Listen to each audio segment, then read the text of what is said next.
অনেক অনেক বছর আগে যখন মানুষরা বিশ্বাস করত আকাশের প্রতিটি তারা, নদীর প্রতিটি ঢেউ আর বনের প্রতিটি ছায়ায় দেবদেবীর শক্তি লুকিয়ে আছে, তখন এক গোপন কাহিনী প্রচলিত ছিল। সবাই জানে দেবী দুর্গা দশভুজা রূপে অসুর নিধন করেন, কিন্তু খুব অল্প মানুষ জানে তার একটি অদৃশ্য নবম রূপ আছে, যার নাম মহামায়া। এই রূপ এতটাই গোপন যে কেবলমাত্র দেবতারা তার আভাস পেয়েছে, সাধারণ মানুষ কোনোদিন চোখে দেখেনি।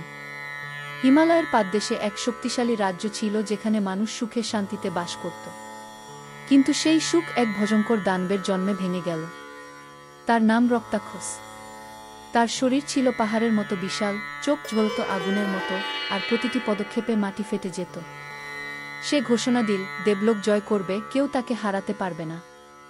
দেবতারা অস্ত্র তুলে লড়ল, কিন্তু তার শরীরে কোনো অস্ত্র কাজ করল না।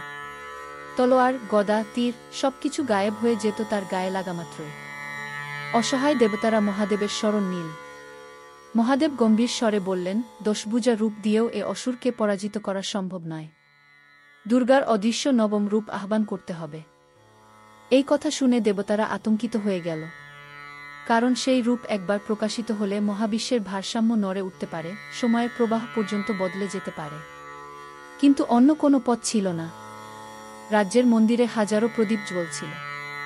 চারপাশে শঙ্খের ধ্বনি, মন্ত্রপাঠ, ধূপের গন্ধে আকাশ ভরে উঠেছিল। দেবী দুর্গা গভীর ধ্যানে বসে পড়লেন। হঠাৎ আকাশ অন্ধকারে ঢেকে গেল, চারদিকে বজ্রপাত হতে লাগল।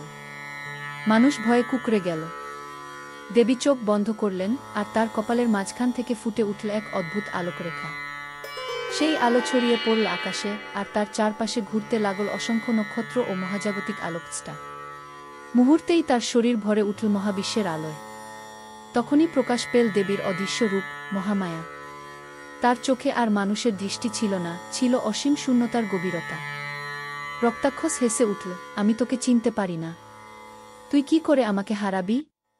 তোর অস্ত্র তো আমার গায়ে লাগে না। দেবী ধীরে ধীরে চোখ খুললেন। চারপাশ হঠাৎ নিস্তব্ধ হয়ে গেল। বাতাস থেমে গেল, পাখিরা উড়ে পালাল, শুধু দেবীর দৃষ্টি স্থির হয়ে রইল অসুরের দিকে। তারপর তার চোখ থেকে ঝরে পড়ল এক অদৃশ্য অশ্রু।